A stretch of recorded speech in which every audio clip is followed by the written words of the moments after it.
let's start with just some navigational pieces when you first get to Google Classroom.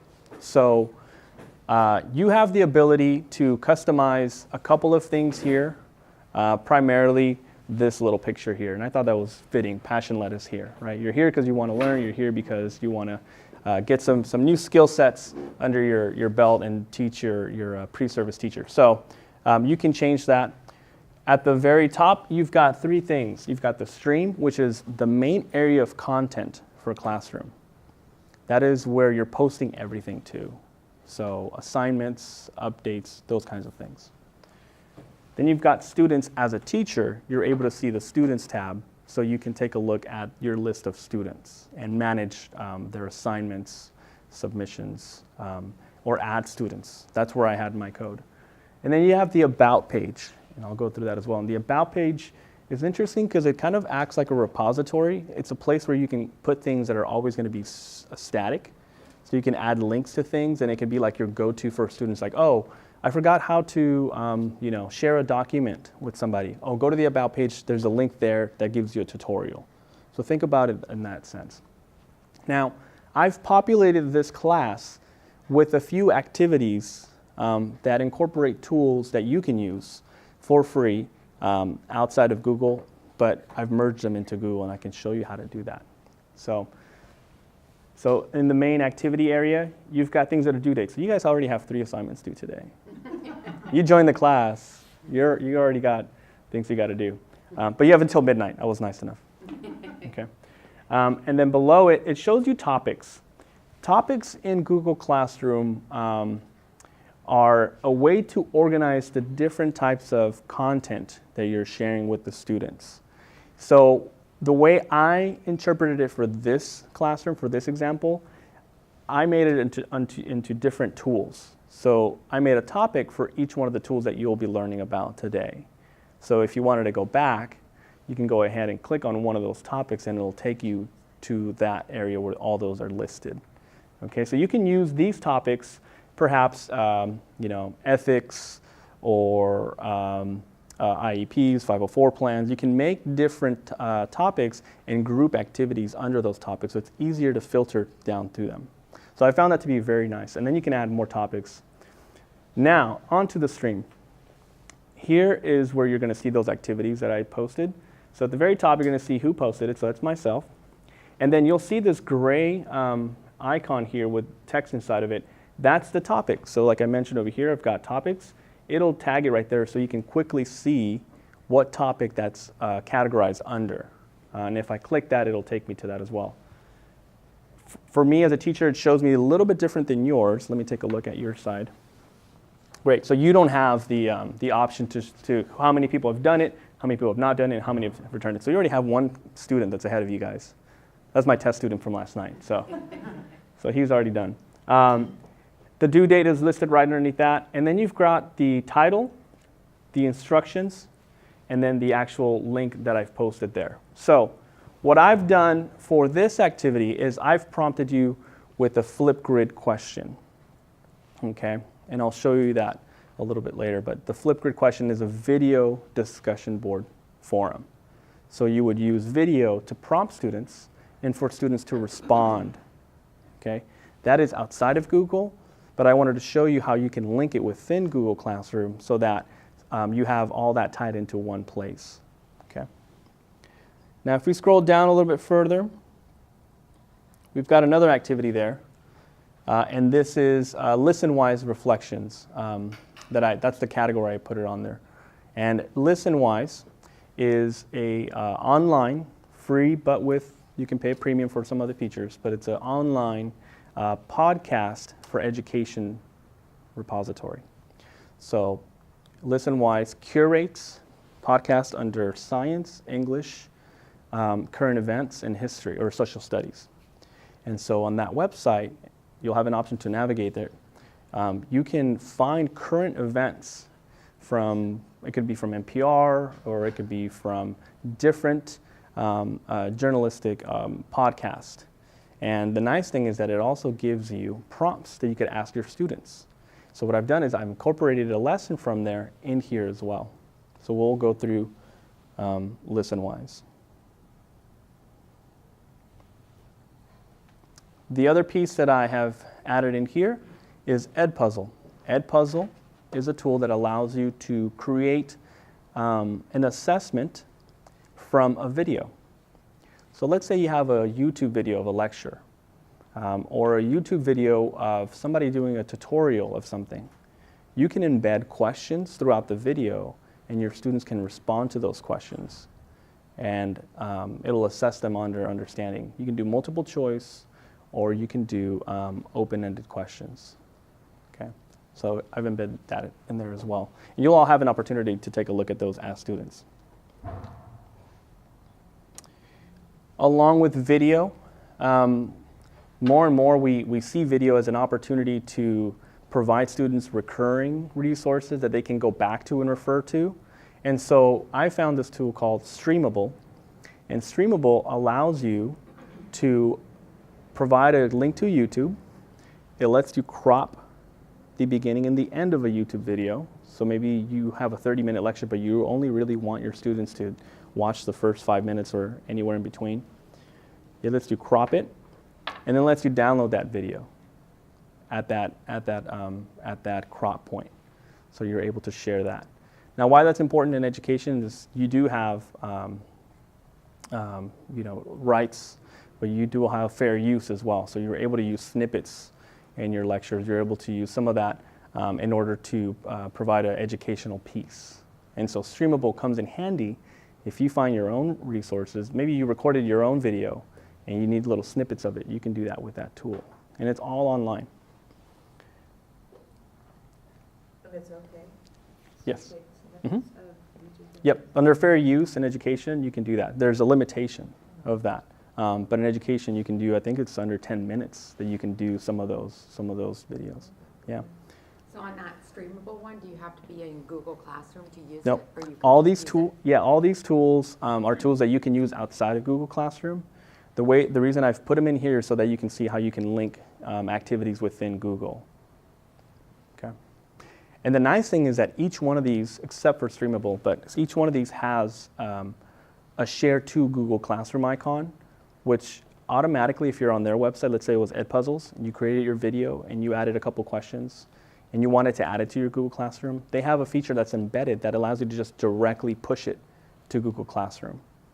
So it's pretty cool. I'll show you how. Send it to your Google Classroom, and then you can file it under the class. Yeah, actually, no. It gives you the little window, and it asks you what class do you want it in, and then do you want to assign it a topic, and then when do you want to push it out? Kind of nest it in the file. Exactly. Yeah. Yep. And we'll walk through that. The last couple of resources here on this page are Google Keep. Google Keep is, do you have Macs? So do you use stickies at all on the Macs? Maybe from back in the day, it was like a little program that looked like sticky notes, like yellow Post-its. So, or maybe notes on your phone, the Notes app. Yeah, the Notes app. Okay, on your iPhone or on your Android. Yeah, actual Post-its. Let's take it back a couple of years. Yeah, actual Post-its. Yeah, yeah. So Google Keep is Google's note-taking app, and it's pretty incredible, I gotta say, because it's flexible in terms of what kind of types of notes you can add. It's collaborative. You can share notes with people. And it's also portable. So it can go on your laptop, or it can go on your iPad or on your iPhone or on your Android phone. And you can be creative with it. On the iPhone app, it allows you to draw. And it also allows you to provide voice messages. And it saves them all in Google Keep. So if there's one thing we know about Google is that it's everywhere. So regardless of what device you're on, you're able to log on and access all of those things. Why it becomes important in the use for students, whether they're student teachers or actual middle or K-12 students, is because it has a checklist option. And so I've used it on my own to be able to make some checklists. But with students, it's helpful in creating some of those goals. What are some short-term goals that you have for this period or for this day or for the semester? And then sharing that note with the teacher or with whoever is on their case, that is huge, because then they're able to follow up and see the progress that they've made on the self-assessment. So it's a pretty flexible tool. I use it personally and professionally, and in school as well. And so I thought that it was interesting to push this out here so you guys can take a look at it. The last piece, and I have that in the About section too, I think. If not, I'll put it there. There's a scavenger hunt that Caitlin Tucker from up north, she's a well-known blended learning educator. And she developed this Google document, and it has instructions, and it's a scavenger hunt within the Google Doc itself. The reason she made it is because I think oftentimes we expect students to have certain skills when they come into our classroom when it comes to technology. And she was finding out that not really. A lot of students don't know how to format a page. They don't know how to utilize some of the tools within the Google Docs. And so she created this great, simple to use Google Doc scavenger hunt. And each student is able to get a copy of it, and they're able to complete it. So it has like step 1, use the cite feature. Step 2, use the research tool. Step 3, how do you add an image? And so the kids fill out this worksheet or fun sheet, and they're able to then show competency in those different little tasks. We've used it in our school because we did find that throughout the grade levels, there's just different types of skills that kids have or don't have, and there's not a single class where they go learn about how to format this document. Everybody kind of puts it on English, but if you think about science, you think about history, they're creating these documents, and they need to have a certain common knowledge on how to format these documents. So this is a really cool tool. It's free. All the stuff you can use in your own classes as well. So this is the stream, and we'll engage in the stream. The next piece that I don't think you don't have the students, but what you do have is the Classmates tab on your computer. Okay, and you can't really do anything other than just look at it, so you can see who's in the class. At the very top, it shows who you are, and then it shows who's in your class. The last little piece is the About page there. And so in the About page, you have a similar navigation as you do in the stream. So you've got some contextual information here on your work that you've submitted, the classroom drive, the classroom calendar, and then a Google calendar that shows what's been entered in there as well. Then it shows you who the teacher is. That was like 15 pounds ago, but I like the picture a lot. It's got the name of the class, and then these are those resources that you can put in here statically. So I didn't put in here, but what I would do is I would put that Google scavenger hunt sheet in here, because then students can go back and refer to it. So like, I don't know how to do this. Go to the scavenger hunt. Kind of, go through that process and learn through that. Okay, so I've got Streamable here, so you can just click on that and it takes you out to Streamable. Unsplash, I mentioned this to Don, and I'm just going to mention it briefly because I love it. This picture that I have as the banner, I got from Unsplash. If you ever need pictures that are professional grade images, these are free. You don't have to cite them, you don't have to give them credit, although they do ask that you do. And you can use those for free in your classes, in your presentations, and anything. Kids can use it, anybody can use it. It's like Google Images, only better. Yeah, it's amazing, it's awesome. And they have like a little search tab at the top, so you can type in, school, or student, or tech, or laptop, or mountain, or shoes, or anything, community, or whatever. And depending on what they have, which they have a lot, you'll get a list of stuff. But Drag the images to the yeah, you can download. You can click on it. It's download, and you download it to your desktop, and then you can use that. So this image here, I got from that website. So it's pretty cool.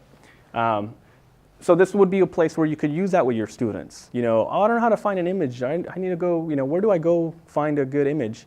And fair use is one thing, but we want to teach our students to utilize resources that are legally usable for when they leave the schools. And so Unsplash is one of them. You can say you can have an image from Unsplash. Go in there and find it and download that. Create your more zen-y or more professional looking presentation. Okay, and then I have the class Flipgrid here. So I mentioned Flipgrid earlier on as we got started, and for us, the class Flipgrid here is just like the main page where all the questions for that forum are housed. Okay. So 3 tabs. You've got the stream, which has everything that's been posted to the class, Classmates, which is everybody in the class, and then the About, which is kind of like the repository informational piece for Google Classroom. Okay. So you'll see on my screen here, because this is my student that I created, that he has a couple of icons that you don't, which is the returned icon. So it just says that he has submitted something for each one of those. So if he was to go to his My Work, he would see all the stuff that he's submitted. So let me show you how to create an assignment or an activity within Google Classroom, so you can see what types of things you can add, just like I did add these. And then we'll spend some time exploring those tools that I've used in here, like Flipgrid and Listenwise and all those. So at the very bottom right, you have this plus sign, and I think it's always there on this screen. And when you tap on it, you have an option, a list of options here. You can reuse a post, maybe something that you've already posted before. You can create a question, so you can prompt students to provide a response. You can create an assignment, which is what many of these are. And then you can create an announcement, just like a shout out or something. So let's start with creating an announcement. So when I create an announcement, what class do I want to share it to? So all of my classes are here. So it's pretty awesome because it saves you time in not having to create an announcement for multiple periods or sections or groups of students. You can go in there and send that to all of those classes by just checking that box. And then do I want to send it to all students, or do I only want to send it to perhaps Andrea and Donna? So you can kind of differentiate what messages you're sending out. And these are all internal within Google Classroom. So then this would be the message. So welcome to the class.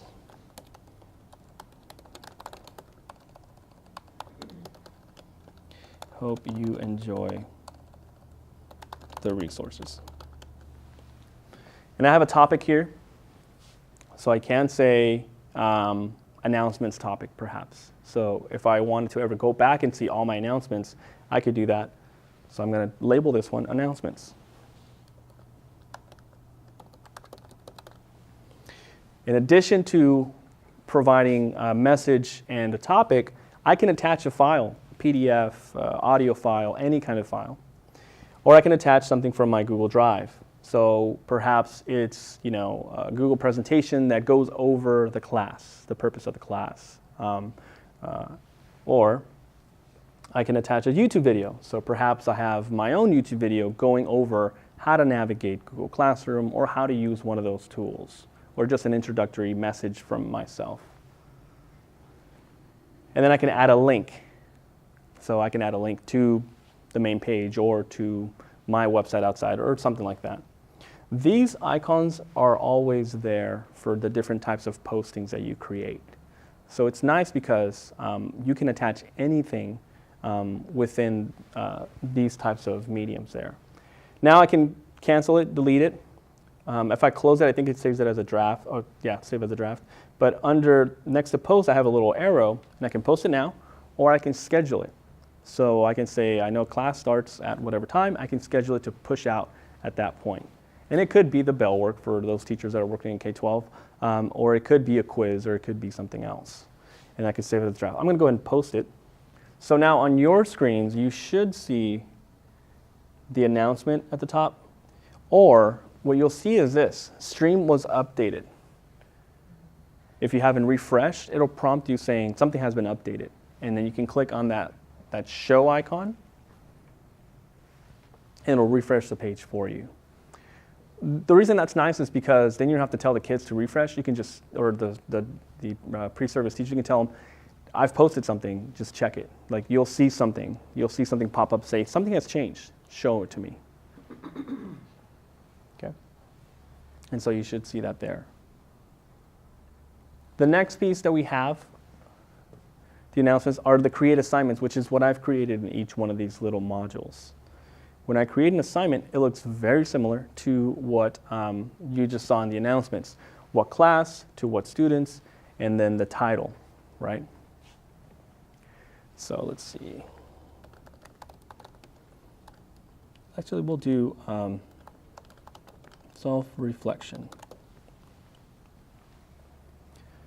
And then I can do instructions here. So in a Google Doc or in a video or in something, give me a reflection on today's learning. Okay. And then here I can set a due date, which is not closing it, but it does set a due date for it. And it shows you a little calendar, so I can say it'll be due tomorrow.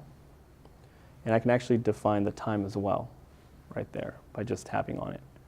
And then I'm not attaching it to any topic there.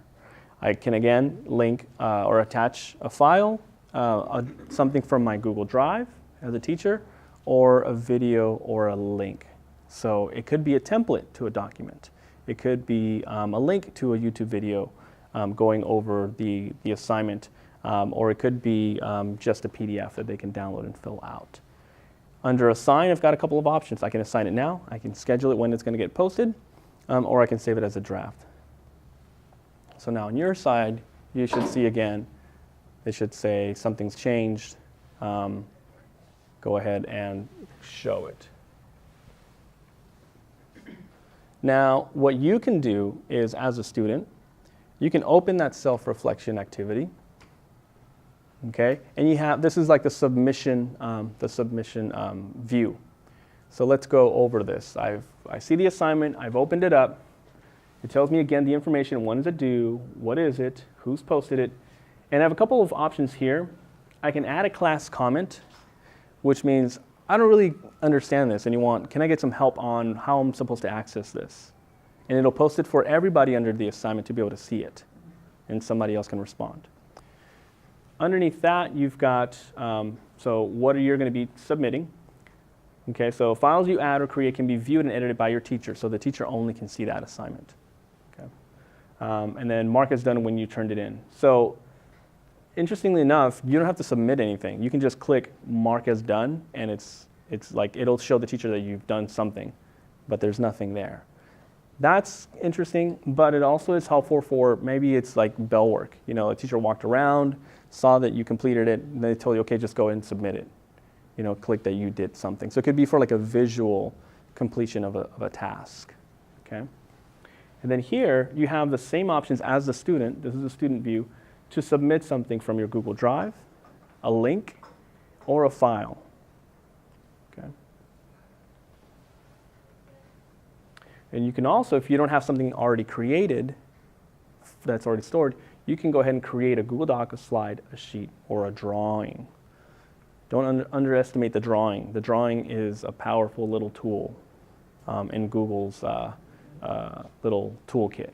But if I don't have a current file to submit, I can go in here and I can create it from scratch. So I can create docs, and it's supposed to, there you go. And I can now access it from here to go and edit it. It's already submitted that file. All I have to go is edit it in Google, and those updates will reflect in that submission. Exactly, yeah. So any change that I make here, it'll already be here. And I don't have to do turn in. I'm still working on it. I'm not ready for the teacher to see it. I can come back to this, right? That's really good for students because they don't always remember to save it, and then right. They get really upset. Yeah. And so this isn't a button up here, but it just tells you that it's not done, but it's there. So if I go back, well, actually, this is my file, right? It says Alex, SDSU, that's my name. That's what I named the account. Self-reflection. So I already gave the name of the assignment. And I can say I had a great time learning about different apps. Now let's say that I clicked out of here, or I don't want to report abuse. I went back. If I go back into that assignment, it's still there. So let me go back. I'm a student. I'm going back to the mainstream. I've got that assignment, so reflection. I was like, oh yeah, I added something, but I didn't turn it in. I can go back to open it, and it's still linked in there. So when I open that, it should show that document. Because we often share computers, like when a student uses this computer, they're only going to have their account logged in. But on personal laptops, it's very common that you'll see 4 or 5 different people that have logged in. And what Google is not very good at is maintaining the consistency of the current account that's logged in. And so sometimes it'll give you an error saying you don't have access because it thinks you're that other account. And so sometimes you just need to refresh, check the top right to make sure that you are who you're trying to be. Okay. Yeah, it happens. So you saw that you turned it in. I'll show you on the teacher side what I see. Okay. There's also, if you notice, there's an unsubmit button there. Now, as a teacher, this is the teacher view, I see that 3 people are done and 4 people are not done. And so this is, again, the teacher view for the student work. For that assignment, I can see that 3 people are done, and I can see that Lisa, Alex, and Manny are done. And Manny went on a limb, created a Google Draw. There you go. So I can go ahead and tap on his assignment, and I can see what he created in Google Draw as his reflection. You have to have that on your phone or iPad, right? You can't do it on your computer. The Google Draw is on the computer, yeah. Oh. Yeah. I did that right here. Yeah. Yeah, you on the laptop, yeah. Okay. So you can draw. It's Probably would look better on the phone. yeah. Yeah, a lot of these tools work pretty well on both, but I think Google Draw is nicer on the computer. And now I see 5 people are done. Great. So what I can do here now, it'll open it for me. I can go in here and I can give a grade on this side. So again, I'm looking at the assignment. Let me go back. I'm looking at the assignment. I'm just going to tap on the number of people that are done, and I get the grading view for that assignment. By default, Google likes 100 points. Not sure why. But I can change that point value to anything, or I can make it ungraded. You're not going to get a grade for this, but I want to see that you're practicing. I want to see that you're submitting the work. Okay? So I can change that to something. And I can do return for all students without a grade, or I can go through and I can add point values for each one of those. Right? Now, I don't think there's a way to do it for all, like 100 points for all. Do you know that? No, I don't think there is. So I'll give Lisa 100 points, and it'll show. There you go. And Catherine, 100 points. Nope, not 10. Natalie. And you'll notice that it says not returned underneath because I haven't actually submitted the grades back to the students. And Donna's not trying hard enough, so we're going to have a conversation after class. Hey, I submitted something different. Different. So does it save the grades too? Yes. Yeah, so if So I you go to a so grade page? if I go back, so within Google, right? It's not linked to like Blackboard or Portal or anything like that, but yeah, within Google. So if I go back, my grades are still there. What if you do another assignment? Yeah, if I go to another assignment, let's say I go to the Flipgrid one, which we'll engage in a second. I go here, and I can add a grade, even though they haven't done it yet. I can add another point value there, and then I go back to the main page, and I go back to my self-reflection. The points are still there. So if I go back for students, and I don't know if the grade book. How does the grade book? I think it's just per student, per assignment. I don't think there's a way to see like, Save all your. yeah. So I can see what they've turned in. These are all the assignments. I can see what they turned in. But I don't believe it'll show you like an overall grade book for all the students. Yeah. Great. So here you have the overview of the assignments that people have turned in, and then the grade point. Now you don't see anything on your end different because I haven't returned the grades to you for you. So I'm going to select all of you. Actually, I can even order by status, last name, first name. But then I'm going to return it, or I can even send an email to the class. So I can send an email to all of you saying, I'm still working on the grades for this assignment. Give me another day or so. And in the subject line, it puts the name of the assignment. Okay? So that's just a little neat communication piece, which is awesome. It's kind of like Blackboard when you do the announcements and you can attach it to an email, similar to that. And then I'm going to do return. So I'm going to return the work for all 7 students, and I can even do a private comment that'll go directly to each one of those students. So it's like a general comment that will just go to each one. To return. And now, boop, boop, boop, they're all gone. So they're all returned. It highlights them as return for the assignments. And on your end, you should see an alert. So if I go back to my student view, now it says returned, and look, it gives me the point value that I received, so the grade. So again, I'm in the stream of all the class content. I see it says returned.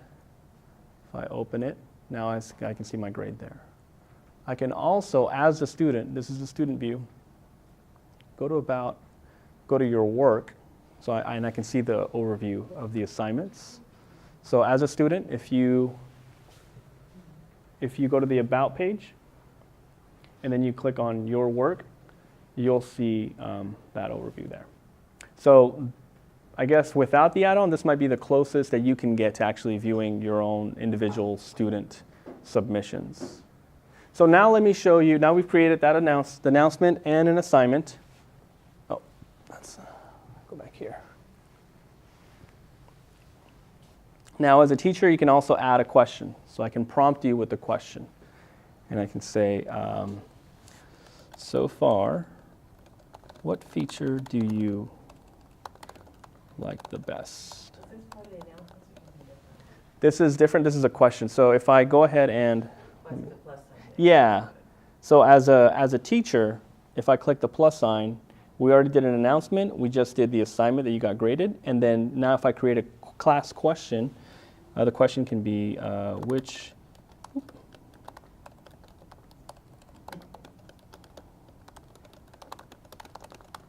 so far, right? And I can do instructions.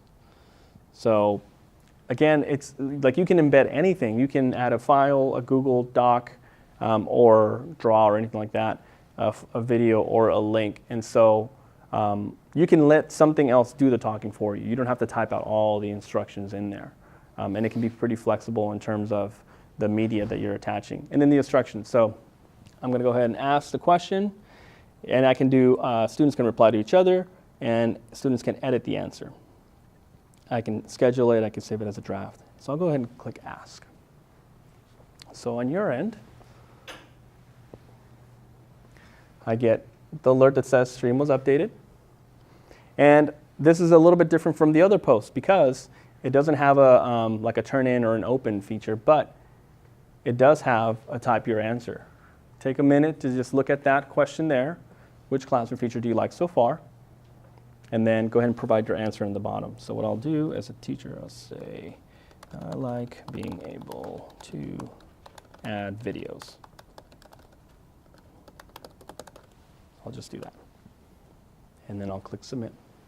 And now after I've submitted as a student, I have there's nobody's replied to it, but then I can see the classmate answers as well.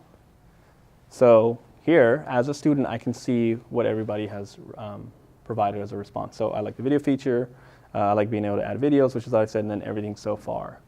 So, and above it says classmate answers and your answers. So in your answers, you just see your own. And under classmate answers, it's like a thread, so you can reply to each other. Oh yeah, I like that feature as well. You know, so for Natalie, if I tap on reply, I can say great.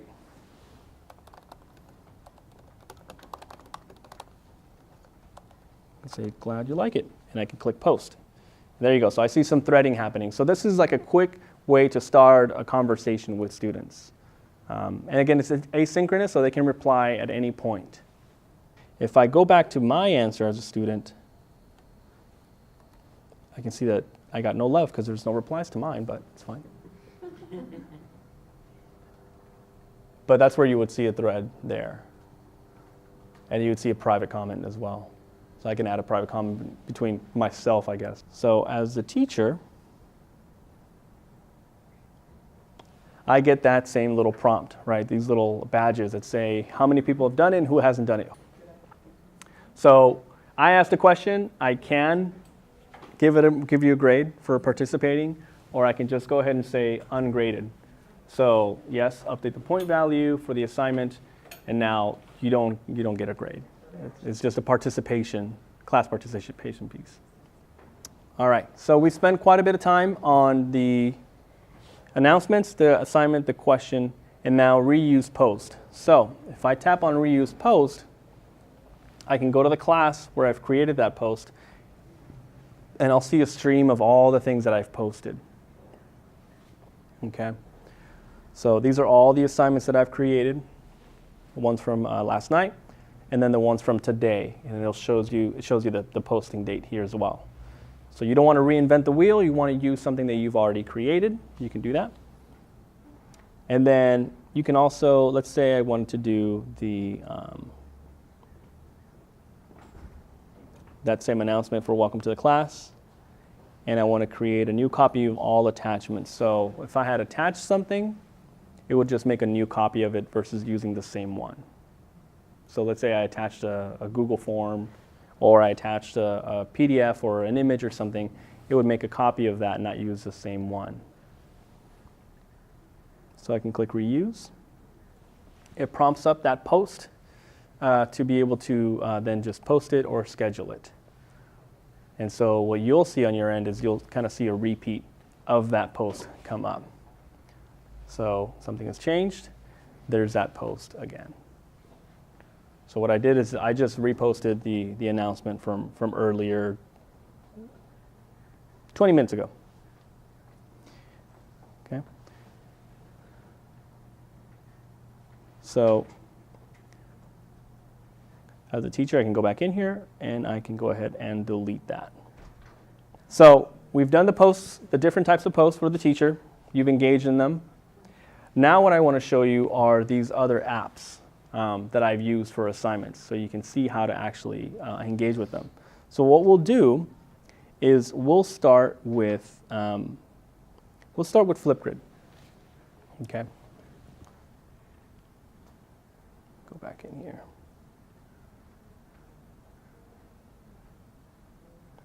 So, like I said, Flipgrid is an online video discussion board forum. In the assignment that I created as a teacher, you'll have the title and then the instructions. So navigate to the linked Flipgrid and provide your answer to the prompt by posting a video reflection. So if you click on the link that's below that, you go to this place. And this is Flipgrid. This is outside of Google Classroom, but you can link it within Google Classroom. Okay. Have you any of you used Flipgrid before, heard about it, seen it? I see a lot of this. No. Yes. I think so. Yeah, no worries.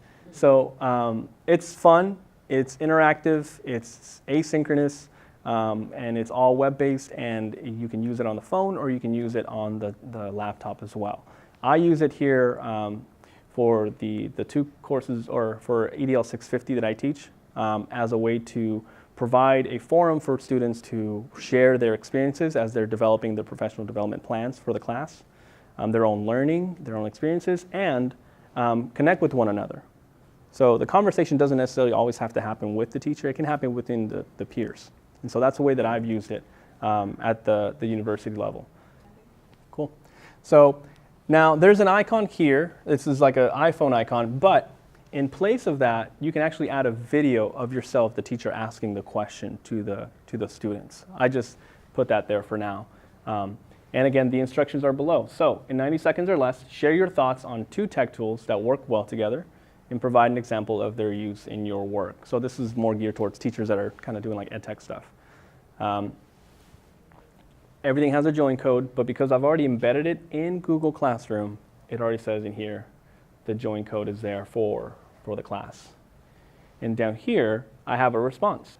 This is a response from one of the students last night, pre-shave. See, told you. Resource-rich repositories, and Unsplash. Unsplash allows you to adapt.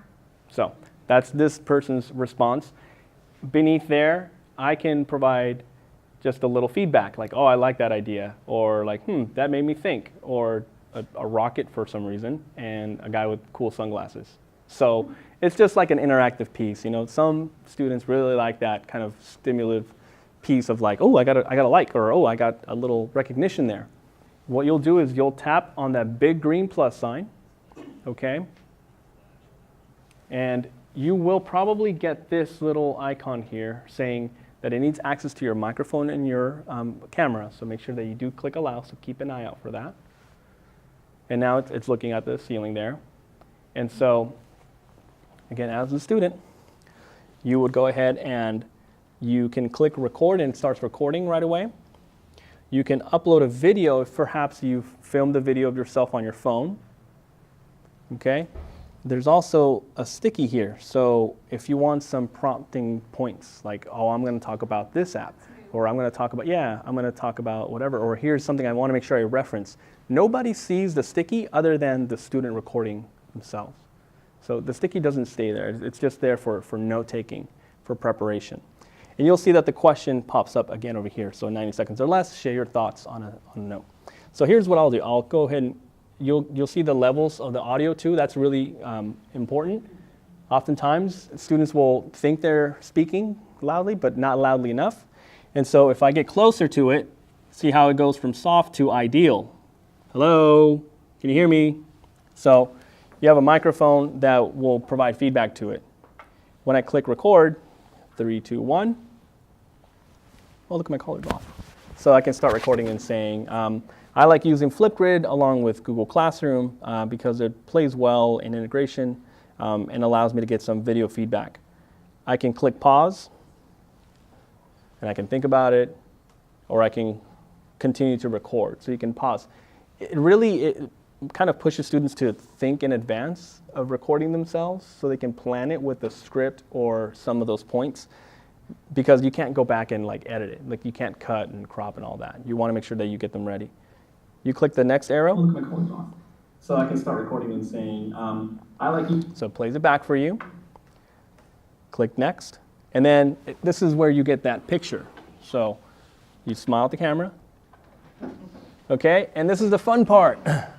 You get to add stickers or drawings to your avatar. So this is what people will see before they actually watch the video. So let's see.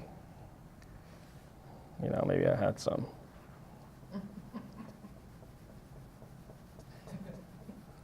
This is what I want, but I just can't grow it.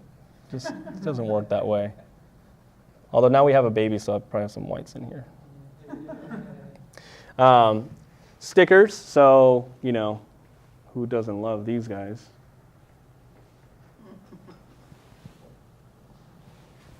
And they have all kinds of things here.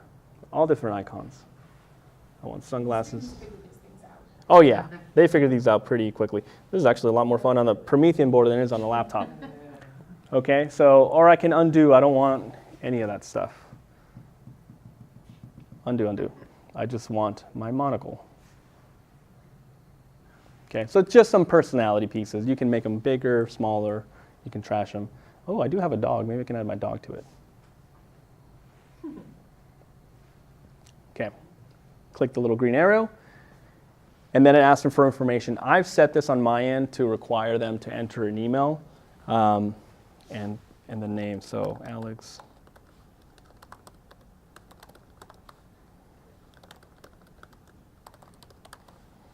And then a title, so student. And then click submit. And now you'll see, wow, it's like night and day. Look at that. That's funny. 5 hours of sleep does a lot. So, so now you have 2 responses there, okay? And I can click on this guy's response and watch it. And next to it, I have the arrow to go to the next one. That I like to use are Google's. Now, what you can do now that you want to submit it is that there's a little arrow, a little paper plane here. This is what you would have them submit back. See this right here? The little icon, that's the Google Classroom integration piece. That's what you want to keep an eye out for any tool that you want to see if it works with Google Classroom.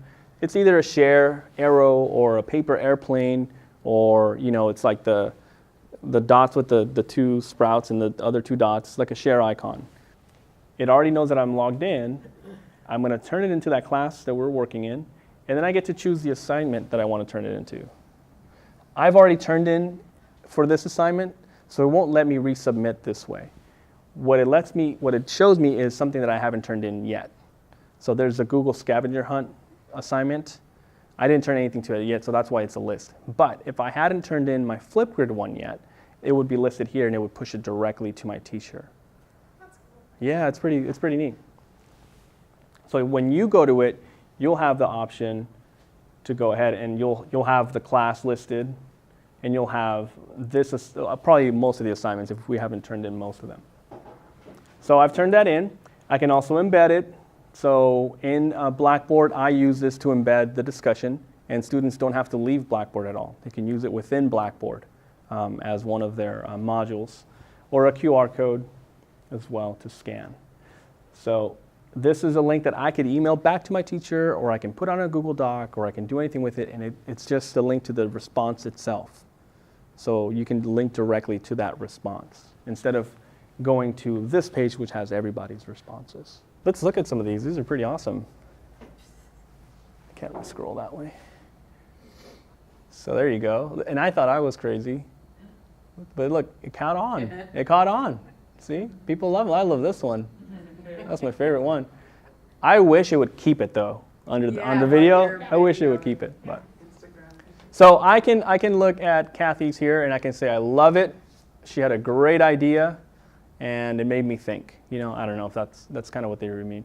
It also shows you how many views they have for the video, right? And so Kathy, if she was to go back into her video, she would see all of those little icon feedback that you received. So I can go back to my classroom now,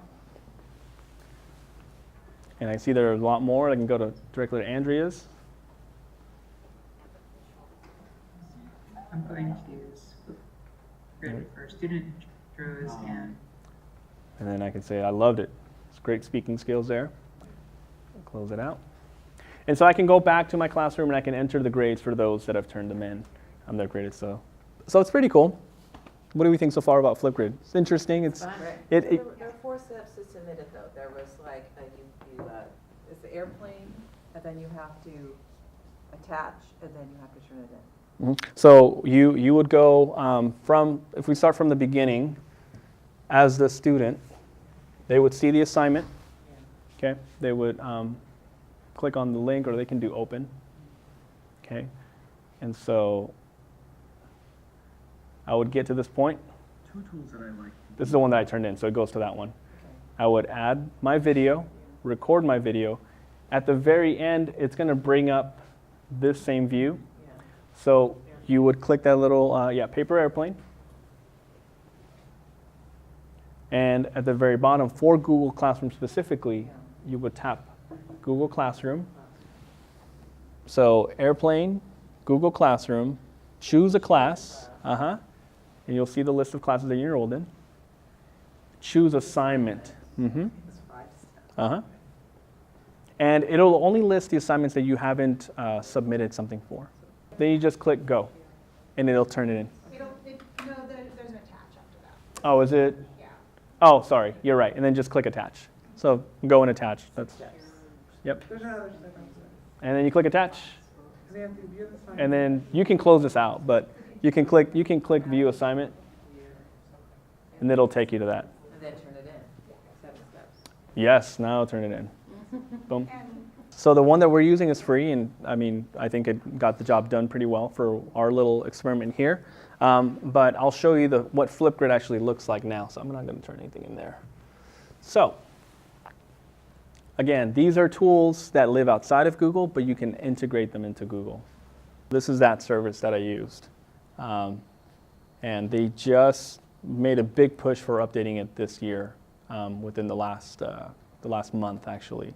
So this is kind of like their focus: classrooms, PLN for staff, schools, events, and then anybody can use it. So they do have a mobile version of it, and there's different pricing, but the free one is what I used. Otherwise, it's $65, and you get a lot more options.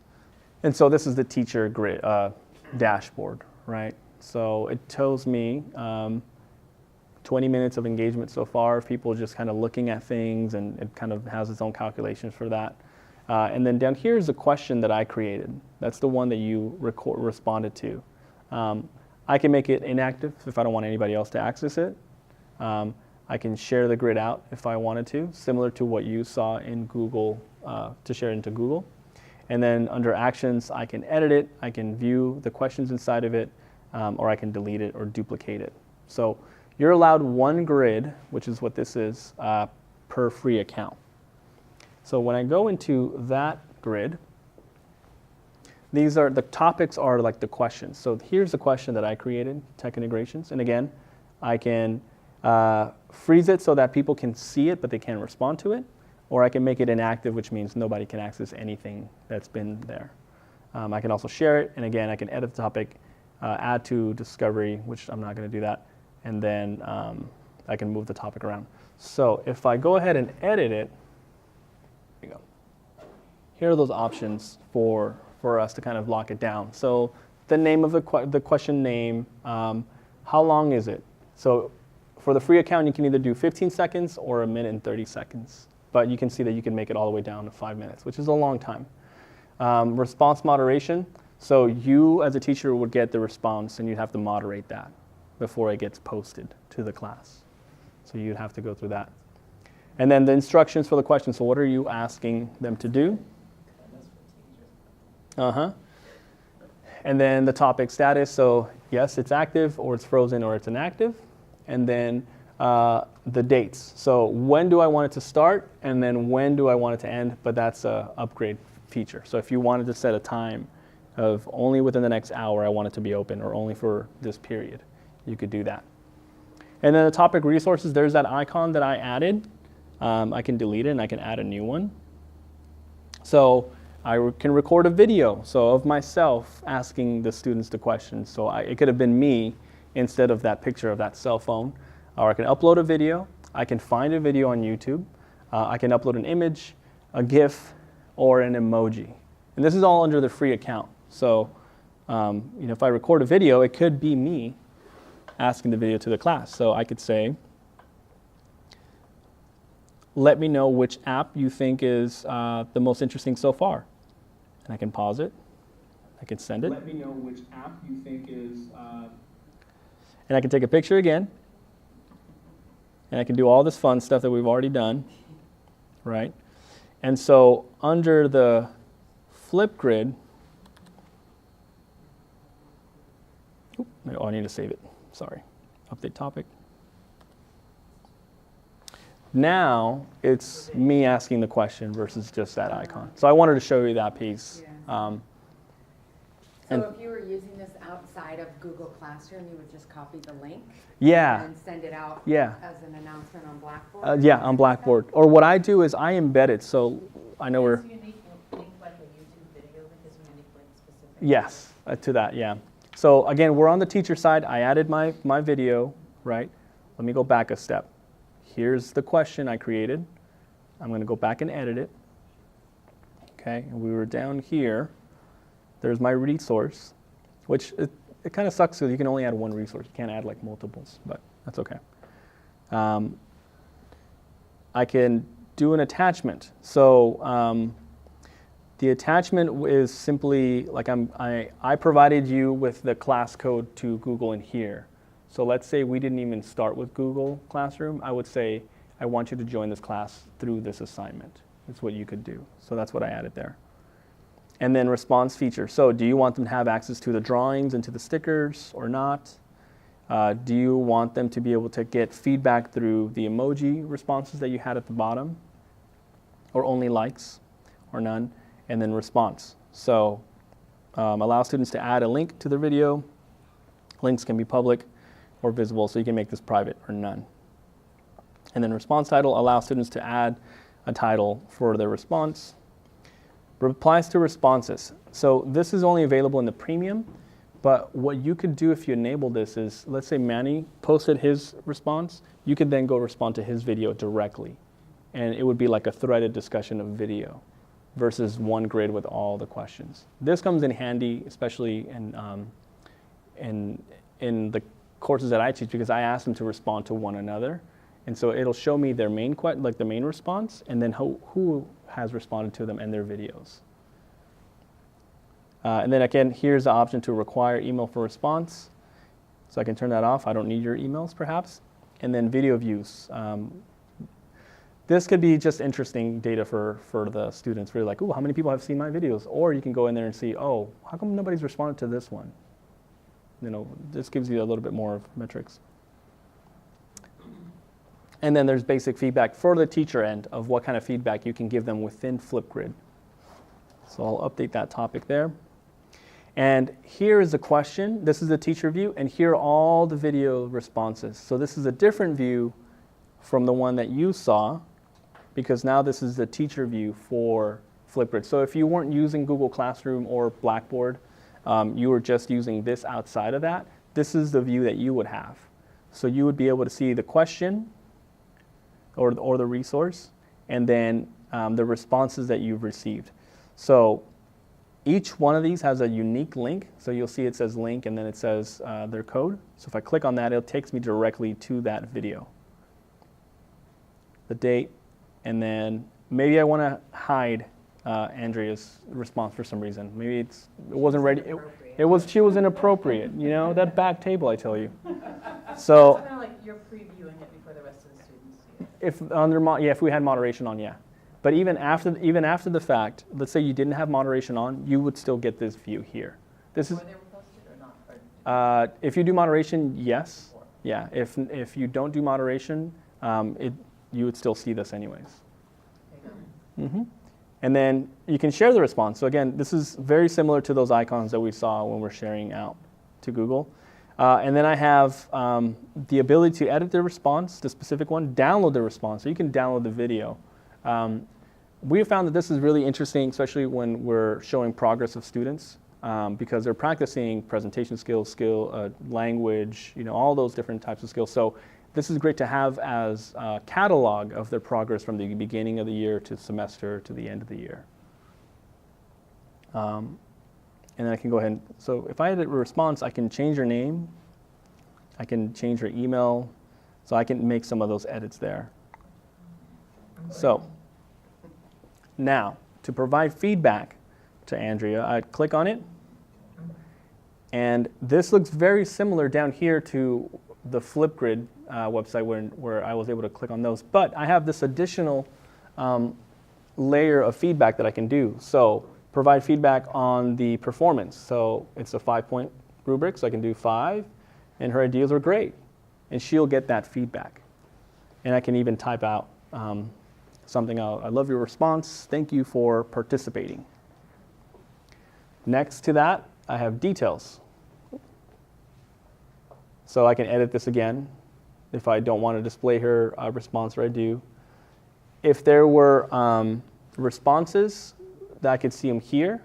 Or as an educator, if I had the premium account, I can reply directly to her from here. Okay. I can share it out again, and transcript. This is awesome. So it transcribes what you recorded. So you can see that as a teacher. Before you said you can only have one grid. Does that mean like only have one classroom? I mean, with the free account? Yes, one classroom. Okay. Yeah. How can you? And you can add multiple questions to that grid. Okay. Yeah. So then, for example, let me go back. Here's my EdTech grid. I can add a new topic, and that could be a different question for a different period or a different group of students. Different group of students? Mm-hmm. I thought you said one grid would be one class. One class. Let's say like their grids are like just one way of organizing a group of questions. Mm-hmm. But you can make multiple questions, and you can give those to different students in your classroom. So when you're linking it in Google Classroom or in Blackboard, you could say group 1, go to this link, group 2, go to this other link. Like you could say period 1 or 2 or section 1, go to this link only. And then in that topic, you would see only the responses for them. If, let's say, somebody from a different group accessed that link, then you would see their responses as well. But you would kind of set that expectation in advance. Yeah, it just makes it easier to have the multiple grids, but you can do it this way. I pay the $65, and I use it, and we also use that same account at the school, at the high school that I work at. So I have my biology teacher has like 1 or 2 different grids, and that's for her. She can do whatever she likes with those grids, and I think you get 10 of them. So you can split those up within a colleague. So if you work with your English department, you can say, we have a Flipgrid account. You take this grid, do whatever you'd like with it. I'll use this other grid. And they're all organized there neatly, so they have titles and all that. So the only thing is that you have to share the account. I don't think that's co-teaching, so if somebody goes in there and kind of messes something up, then there's no accountability. But But so far, When you invite students, can they see all the topics in a grid or just the topic you invite? they can see all the topics if you give them, yes, they can. Okay. Yeah, you'd have to password protect the question or the topic if you wanted them to not. Yeah, and that would be under the paid one. Yeah. Plenty of time with that one. That's a big app to use. So if we go back to our Google Classroom, I'm going to show you, and this, you all have access to this stuff, so you can engage with this after the fact. That's why I created it, so you can go back and explore it.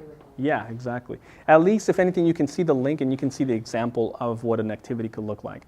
And you're free to always reach out to me, and we can do a Zoom, because I have Zoom through SDSU, so we can do like a webinar if you'd like to. Okay, so Listenwise. Listenwise is a cool resource that you can use, or your student teachers can use, to provide students with curated podcasts of current events or subjects such as social studies, social studies, English, and science. So what I've created here is an activity that is linked to a podcast I found on Listenwise.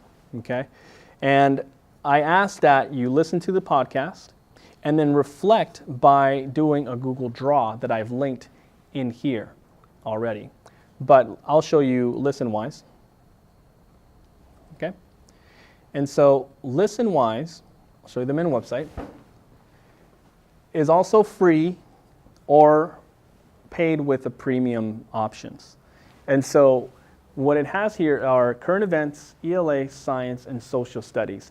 And under each one of those strands, there are curated podcasts that you can use.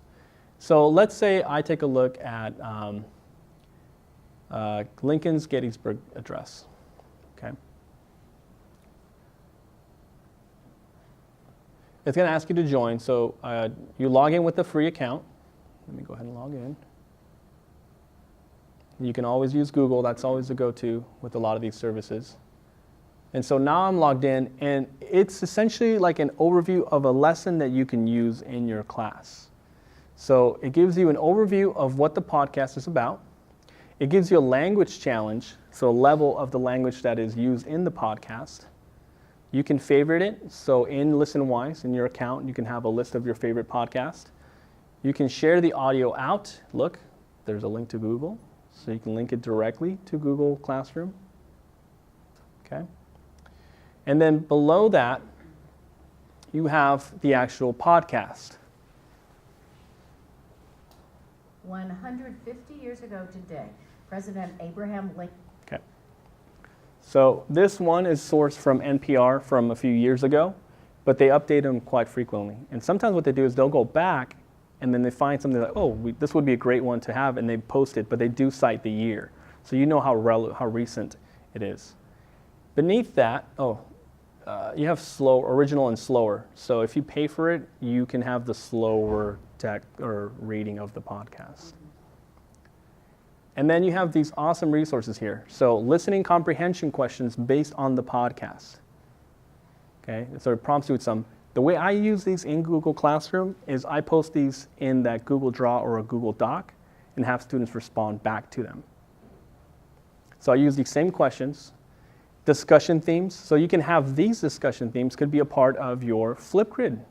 So you can ask the students to reflect on how important are leaders' words in communicating a country's values and principles. Now that would probably incite some pretty good conversations on Flipgrid. So there's a way that you can integrate some of those ideas. Socrative is a whole other tool that you can use for polling students, but they do have a link to it as well. And then they have listening organizer. So historical context and ideas chart, language identification organizer. They don't all have those, but they do have several resources that vary depending on the context of the podcast and the strands, if it's ELA or science or history. Okay, and so that resource here lets you print out this organizer, and this is what it looks like. So you have like a pre-made chart that they've created that goes along with that lesson. It's pretty cool. Yeah. So this is a PDF. I would probably like highlight, copy it, paste it in a Google Doc, and if I was using Google Classroom, I would add that as the doc to use for students to create. And you could like a template where they could type in their responses? Yes. So in Google Classroom, when you create an assignment, if you attach a Google Doc, it'll ask you, do you want only a single, one for every student, or do you want all students to edit that same Google Doc? So when they click on the assignment, they'll get either based on your choice, either I'll get my own copy of the Google Doc, or I will be collaborating with the entire class on one within the classroom piece. So this is, And would it show you, like if everybody was working on one document, would it show me this is Carol's, this is yeah, Lisa's? well, it'll show you like where they're currently writing. You can always, you can always go back into revision history in Google Docs, and it'll show you who made what edits. Yeah. So it's nice because Classroom will take care of all that heavy lifting of like creating one for every student. And just as we did earlier when I submitted it, it was already there. So I don't have to go back, I just have to turn it in. But all my work is already there. If you pay for the premium, you get some other things. Interactive transcripts, so the transcript of the actual podcast, which I have found to be great when I was testing it out. It was pretty cool because you can interact with the transcript and it'll go to that point in the podcast. Quizzes, so if you don't have your own quizzes, you can do that. Online student assignments, again, if you're not using Google Classroom, but it does tie into it. And then standardized lessons, so more in-depth lessons that you could use that are aligned with this podcast. And then there are ELL supports. So again, I think they're kind of leveraging that. They already have the transcripts built in, they already have the language identification organizers. So that's kind of where their mind is going and being able to support ELLs. So Socratic is a whole nother tool. It's like an audience response system. If you remember back in the day, you'd have like the clickers for responding. Socratic is an online version of that. So anybody, you can pose a question and students can respond through their phone or their laptop. Yeah, so what they have here is they have created these questions in advance. And if you copy that into your Socratic account, you have those questions for that podcast already. So you don't have to recreate it. It just adds it to your account. But again, that's a whole nother tool there. So let's take a look at the one that I created, which is the debate, does technology help or hurt writing skills, right? And so this one doesn't really have any other resources, so they kind of vary. But it does give you the overview. It does tell you the topics, and then it gives you the podcast there. But I could go back, and I could look at current events. Here is one about what's going on in Puerto Rico with their generators. And this one is about electricity, weather, and climate. So if you're doing like a science class or you're doing almost like even a social studies class, you can use this one. This is from this year, plays the audio here. Now to Puerto Rico, we're 80. And here again are the listening comprehension questions, the discussion themes. And down here, and that's all it has for that one so far. It doesn't have any of the other ones. But if you bought the premium, you would have access to these other things. So some of these have more options in terms of resources, and some of them don't, but they all at least have some of these listening comprehension questions. But I do want to show you Google Keep, which was that note-taking app that I talked about. So at the very top, you have the ability to take a note. You can title it. So let's say that this was our to-do list for after today. So we can call EdTech Follow-Up. EdTech Follow-Up. And I'll show you this now, and then you can play with it. And I can say, I want to follow up on Listenwise lessons. And I want to follow up on learning more about Google Keep itself. So it's just a sticky, but I've got some options down below. I can set a reminder, so it'll email me if it was something that I needed to do afterwards. I can add a collaborator, so I can add each one of you to this note. I can change the color of it. It's kind of fun. I can add an image. So if there's an image of something that I want to use, let's say it was, for some reason, this image. Oh, it's too big. I can archive it, which means I can hide it. I can delete it, add a label for organization, add a drawing so that Google Draw comes into play. Okay, I can make a copy, or I can show checkboxes. So this is now my checkbox list of things to do. So as I mentioned earlier, this is a great little tool that you can use to share, to have students create a list and share it back with you, and you can follow up on those to-do lists. If you have time later, I suggest you download the app itself, the Google Keep app on your mobile phone, because it syncs with it.